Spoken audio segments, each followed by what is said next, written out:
So what is up, guys? Welcome back to the Morning Ackerman channel, and today I'm going to talk to you about my quick thoughts on the iPhone Air after 1 month of ownership. And I got a few things that have been cons and a few things that have been pros. Let's go ahead and begin with the cons first.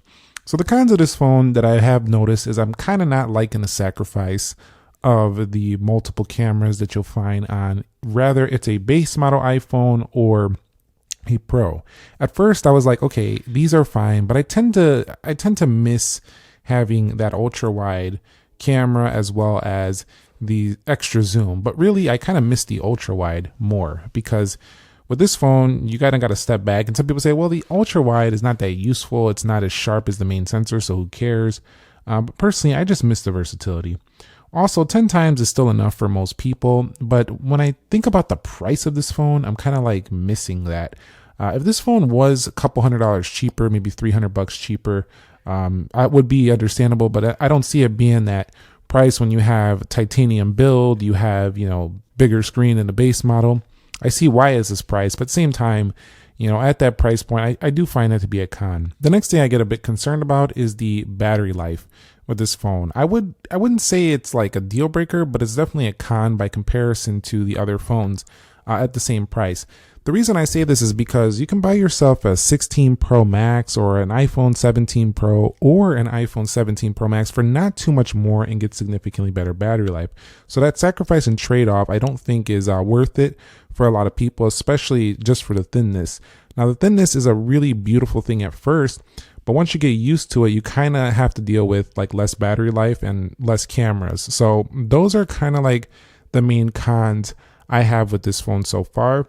And also, one thing I do like though about this phone is that because it has a single camera, it does allow it to look a little bit cleaner. So we're going to start with the pros of this phone. I think it looks very minimal. It looks very minimal, and it's kind of been a joy to look at. Now, I did initially have the sky blue, but I switched that out for this space black because I like how this one looks. It's just more sleek, and it's something I would rather use longer term, is a more neutral black tone.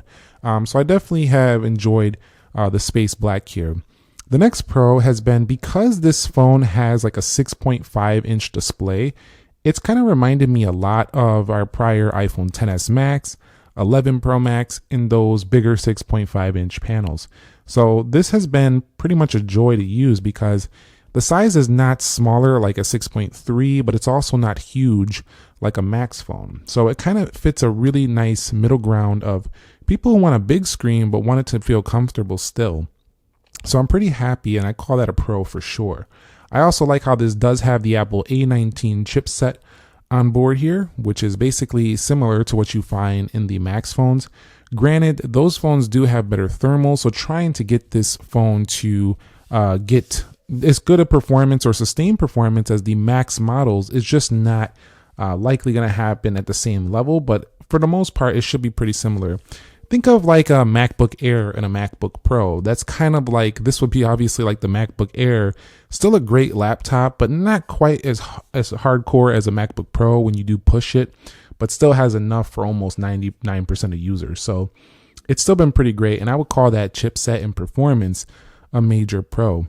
The next thing that's been a pro about this phone is kind of slipping in your pocket day to day. Not just because it's thin, but because while the thinness is great, the lightness of this phone comes as another pro of that thin factor. So just the weight of this phone has been superb. It's almost so light, I haven't even felt it in my pocket sometimes. I'm like phantom checking my pocket to see if it's there. But for some people, this phone is still going to be very tall. It is a long phone, like from top to bottom. It's not quite as short of a reach as like your base 17 or even some prior smaller iPhones. So with that being said, this could be still quite of a reach on the size. Another pro to this phone has been the front-facing camera. So having that center stage makes this not a huge sacrifice when it comes to the selfie quality. The front-facing video can also utilize that center stage camera, so it makes it a great vlogging camera as well on the front. So you're not really sacrificing anything when it comes to that front-facing camera. Another thing that's neat is that even though this is a super thin phone, they were able to cram the camera control into this body. Now, that's a major plus because you're not really sacrificing the camera control button while still having this thin size. And so I do like that. It's pretty cool that that was still able to be integrated within. Also, even though this is a very thin phone, they were still able to cram the action button in there. And if you kind of look closely, they were barely able to get those buttons in there. There's like almost no other space outside of that. I think it's also pretty impressive that they were able to house most of the componentry within this island. Some people do say it looks like a Pixel. I do agree to an extent, not quite though. The Pixels is a little bit lower. Cameras are more like taking up the entire housing on the Pixel. But I do see where they're coming from. That design is pretty similar. But one of the invincible things that I've been really enjoying, and one of the invisible things that I've been really enjoying, it's something you don't see or think about too much, but it's just the innovation of this phone. After a month of owning this phone, I just pick it up and I'm like, this is the new iPhone. Is this the direction Apple is going in? And while sales are pointing to not being super strong at this point, I think that's mostly down to a couple of sacrifices you have to make here. And that is the camera and the battery. If they get a couple more, an extra camera on here and longer battery, I don't know if that's possible with the thin factor. This could be really, really strong going forward. However, we'll have to see if they even keep this model around. Maybe they'll try another Plus or another Mini. We'll see what happens. But if the Air sticks around, it does have to see, I think, an extra camera and as well as longer battery life to get pretty much most people on board. But not everybody cares about a thin phone. A lot of people like actually seem to prefer a longer battery life on their daily smartphone, which is why I see the 17 Pro Max incredibly more popular. And so a month later, talking about the display though, this has been pretty good quality, very bright outdoors, 3000 nits. iOS has been running really great on here. And at the end of the day, I think that with this phone, you really got to like innovation. You got to like seeing something different, and it kind of feels nice to use something different. But for those people who are just used to what they're used to and they want their cozy, big battery, multiple cameras, iPhone, which is a lot of people, this is just not gonna do it for them. No matter if it's sleek, thin, and light, it's just not gonna do it for them. So to me, this is kind of like a bittersweet phone. It's bitter in that it kind of makes too many sacrifices, but it's sweet because it's like, wow, we finally see something different. We finally see an ultra thin phone from Apple, and we're finally seeing them do something kind of similar to what they did with the iPhone 10 when they brought out something drastically different.